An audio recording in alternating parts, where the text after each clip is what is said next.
In the volcanic chain that crowns America's Pacific Northwest, one of the most dangerous peaks is not Mount Rainier, not Mount Hood, and not Mount St. Helens. It is an ice-covered giant hiding in plain sight. An eruption from this volcano threatens to unleash a catastrophe that would be silent, fast, and almost completely unstoppable, giving tens of thousands of people just minutes to escape. The images of what is at stake are breathtaking. Federal geologists have now confirmed that a major eruption could send a wave of rock, ice, and mud hurtling down two major river valleys at over 60 miles per hour. This flow, called a Lahar, would be so massive it could bury entire towns under 50 feet of debris, a flow with the consistency of wet concrete. Over 45,000 homes and more than 100,000 people sit directly in its scientifically mapped path. And what makes this threat so profoundly dangerous is that the volcano is so remote, so shrouded in clouds, the eruption itself might not even be seen. The first warning for many would be the ground shaking as their town is being swallowed. The coming disaster we're about to detail is not speculation, it is a geological certainty. What part of the official story leaves you most concerned? Let us know in the comments below. Before we go any deeper into the science of this invisible threat, a quick and important note. A huge number of people who find this reporting valuable are not subscribed. If you believe that this kind of information about hidden dangers needs to be seen by as many people as possible, please take 1 second to hit that subscribe button. It is a critical alert, ensuring these stories reach beyond our immediate audience, and it is the single best way to support this work. Let's begin. The volcano is Glacier Peak. Its summit pierces the sky at 10,541 feet in the middle of a vast federally protected wilderness area in Snohomish County, Washington. It is the most isolated of the Cascade volcanoes, 70 miles northeast of Seattle, accessible only by miles of rugged hiking trails. It does not dominate a skyline like Mount Rainier. It does not bear the iconic scar of Mount St. Helens. For most of the year, it is invisible, wreathed in the persistent marine cloud layer of the Pacific Northwest. But beneath its 13 glaciers is a monster.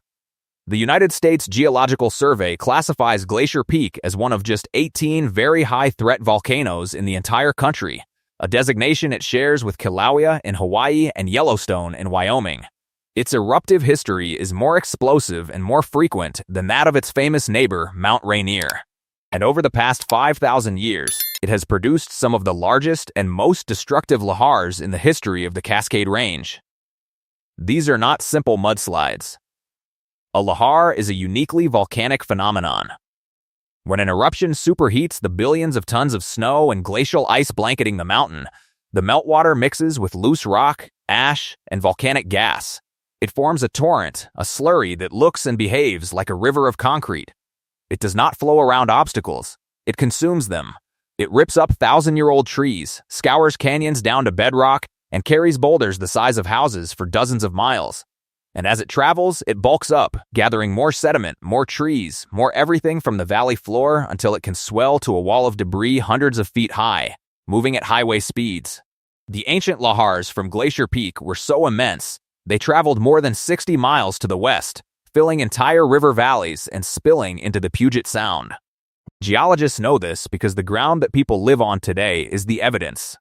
The fertile soil of the Skagit and Stillaguamish river valleys, the land that supports farms and logging towns and suburban communities, is not just near a historic Lahar path.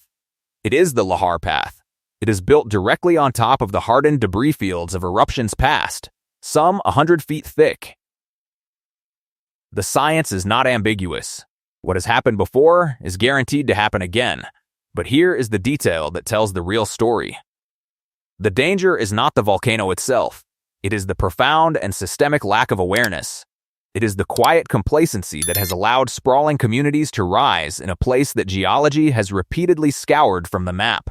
In the path of a future Glacier Peak Lahar are the towns of Darrington, population 4,100, nestled in the upper reaches of the Stillaguamish River Valley. Further downstream, the town of Arlington, population 21,000, a bustling suburb where the threat feels impossibly distant. To the north, In the Skagit River Valley, the towns of Concrete, Lyman, Hamilton, and the city of Mount Vernon, home to 36,000 people and a critical agricultural hub. These are not remote outposts. These are thriving centers of life and commerce. The main north-south artery of the West Coast, Interstate 5, crosses the Skagit River directly in the center of the Lahar inundation zone. The people driving it have no idea they are crossing a geological kill box. The story of Glacier Peak is the story of a known hazard and a vulnerable population separated only by time. Have you ever heard of Glacier Peak before today, or did you assume Rainier was Washington's only major volcanic threat? Let us know in the comments. It helps us understand the awareness gap. And here is what made it so much worse. The monitoring system for this very high-threat volcano is dangerously sparse. Mount St. Helens, the site of the 1980 eruption, is blanketed with more than 24 seismic monitoring stations. Mount Rainier, America's most dangerous volcano by most metrics, has a similar network designed to detect the faintest tremor, the subtlest ground deformation that could signal waking magma. This network is the foundation of the Lahar warning system. Sirens installed in the valleys around Rainier to give people a precious 40 to 60-minute head start.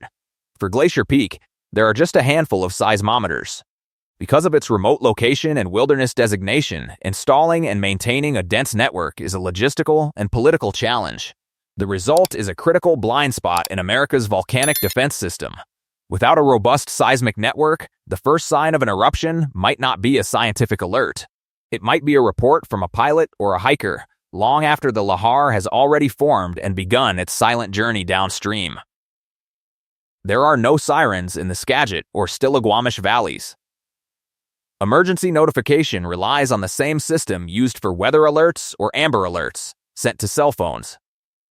But in a fast-moving disaster that cripples communication infrastructure, those alerts may not get through. And even if they do, what then? The official hazard maps from Snohomish and Skagit counties show the inundation zones in stark, terrifying detail. They also reveal a horrifying truth. For a town like Darrington, the Lahar could arrive in as little as 20 minutes. For Arlington, less than an hour. Evacuating tens of thousands of people on a handful of 2-lane roads in under an hour is not a logistical challenge. It is a logistical impossibility. The plan implicitly accepts that many will not get out. This is the inadequate fix, a known super threat, monitored by a skeleton crew, with a response plan that is little more than a prayer. Think about what sits in that path. Not just homes, but schools filled with children, hospitals, elder care facilities. The infrastructure that makes modern life possible, power stations, water treatment plants, bridges, all sits at river level, directly in the crosshairs. Entire ancestral homelands of the Stillaguamish and Sauk-Suatl tribes would be erased. It's an easy danger to ignore. The mountain is quiet, the valleys are green, life is normal. The threat is abstract. But other towns have made the same mistake. They have ignored the warnings of geologists, trusted a quiet mountain, and paid an unimaginable price. To understand what will happen in Washington, one must look south, to the country of Colombia and the ghost town of Armero. This is how it happened. On November 13, 1985, the Nevado del Ruiz volcano, a 17,000-foot ice-capped peak in the Andes, began to stir. For a full year leading up to that day, geologists had been issuing increasingly frantic warnings. They had mapped the valleys. They had identified the Lahar risk. They had published reports and begged officials to prepare evacuation plans for the town of Armero, a community of 29,000 people sitting in a river valley 60 miles away. The volcano had a history. A major Lahar had destroyed the same town in 1845. The warnings were ignored. Local officials dismissed the scientists as alarmists. A priest told the townspeople over the radio that there was nothing to fear. That evening, at 9:09 p.m., Nevado del Ruiz erupted. It was not a colossal explosion. It was a relatively minor phreatic eruption, a V3, much smaller than the 1980 blast at Mount St. Helens. But it was enough. The hot ash and rock instantly melted 10% of the summit's ice cap. This water surged down the mountain's steep flanks, picking up loose soil and rock, forming a series of lahars in the canyons draining the volcano. Here is what was happening on the ground in Armero. The eruption was barely heard. A light ashfall began around 10 p.m., but residents, told it was nothing, went back to sleep. They had no idea that 4 separate waves of concrete-like slurry were funneling into the Lagunitas River, merging into a single, unstoppable torrent. 2 hours after the eruption, just after 11:30 p.m., the Lahar slammed into Armero. It was a wall of mud and debris nearly 100 feet high, moving at 40 miles per hour. It hit the town with the force of a tidal wave. Houses were ripped from their foundations and pulverized. The sound was described by survivors as a monstrous roar, like 1,000 freight trains. The flow was so powerful, it snapped concrete utility poles and tossed cars like toys. In a matter of minutes, the town was gone. It was buried under 30 feet of thick, heavy mud. When rescuers arrived the next day, they found a gray, desolate plain where a town had once stood. Of the 29,000 residents of Armero, more than 23,000 were dead. Thousands more were trapped in the suffocating mud, slowly dying of crush injuries and hypothermia. One haunting image of a 13-year-old girl named Omaira Sninchez, trapped for 3 days in the debris, became the face of the tragedy. She was pinned, conscious and talking to rescuers, but they could not free her. Her death, broadcast to the world, was a testament to the absolute helplessness in the face of a Lahar and the catastrophic failure of government to heed scientific warnings. If you believe a story like this is a vital warning for the communities in Washington, please share this video. A simple share with friends and family could be the alert that official channels have failed to provide. And hitting the like button tells the algorithm this is a story that needs to be seen. The Armero tragedy was not a natural disaster. It was a human one. It was a preventable catastrophe born from complacency. The parallels to Glacier Peak are chilling and precise. An ice-capped volcano with a history of lahars, towns built on old debris fields, scientific warnings that struggle to cut through the noise of daily life and political inertia. The USGS has produced the hazard maps for Glacier Peak. The danger is documented in peer-reviewed clarity. Yet how many of the 100,000 people in the inundation zone have seen them? How many have a family plan for an event that gives you 20 minutes to get to high ground in the middle of a winter night? But you do not even need to look to Colombia for a warning. You only need to look 25 miles south of Darrington, to a hillside above the North Fork of the Stillaguamish River, to the site of the 2014 Oso landslide. This was not a volcanic event, but it was a preview. It was a demonstration of what happens when a known geological hazard is ignored until it is too late. For decades, geologists had identified the hillside near Oso as profoundly unstable. There had been multiple smaller slides in the same spot for a half-century. It was documented as one of the most dangerous hillsides in the state. Local residents even called it the Slide Hill. The warnings were in public reports. They were known to county planners. Yet a small residential community, Steelhead Haven, was allowed to exist at its base. On Saturday, March 22, 2014, at 10:37 a.m., after a period of heavy rain, the hill gave way. An entire square mile of earth collapsed in a single, catastrophic failure. It created a mudflow that moved at 60 miles per hour, crossing the 1-mile-wide river valley in about 60 seconds. It was a lahar in everything but its trigger. 43 people were killed. The slide buried an entire neighborhood under a mixture of mud, sand, and clay that was up to 70 feet deep. Houses, trees, and cars were swept away in a current of debris so powerful it dammed the river for days. Rescuers who arrived on the scene described a landscape so completely transformed it was unrecognizable. A moonscape of gray mud. The search for victims was slow and excruciating. The mud was so thick it behaved like quicksand, sucking boots off the feet of searchers. It took months to recover all the victims.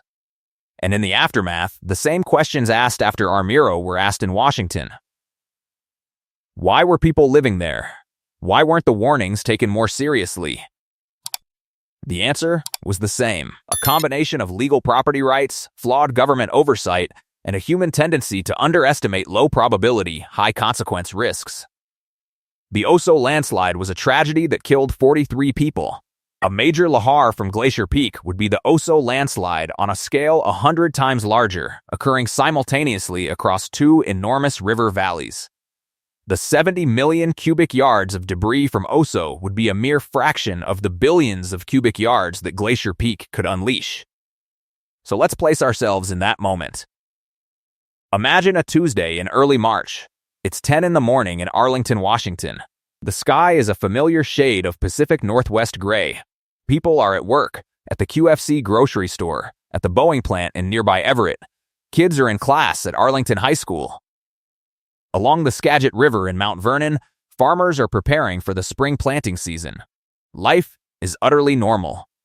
60 miles to the east, buried in clouds, Glacier Peak has come to life.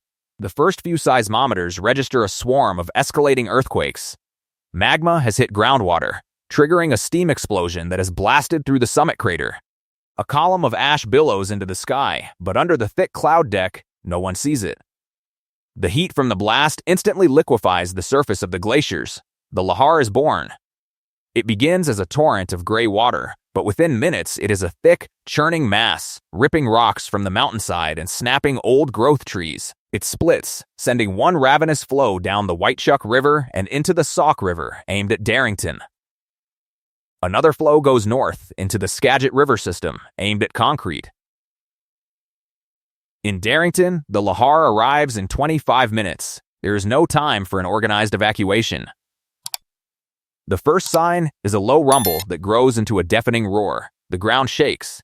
The Sauk River, normally a clear, placid stream, suddenly transforms into a boiling, thundering wall of gray sludge that overflows its banks in an instant.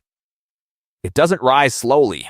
It arrives like a breaking dam. It smashes the bridge on Highway 530, cutting off the only road out of town to the west. The town is inundated in less than 5 minutes. Houses are swept off their foundations and become part of the flow. An hour later, that same Lahar, now having consumed much of Darrington, reaches Arlington.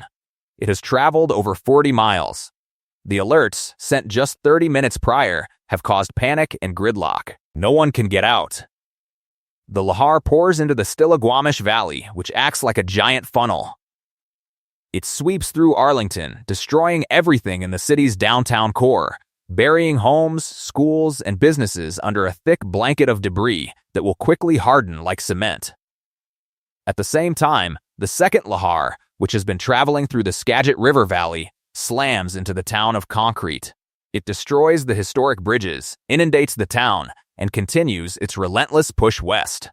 By the time it reaches Mount Vernon, 2 hours after the eruption began, it has become a miles-wide sludge plain. It overwhelms the levees, floods the city, and buries tens of thousands of acres of the most valuable farmland in the United States. It severs Interstate 5, cutting off the primary link between Seattle and Vancouver.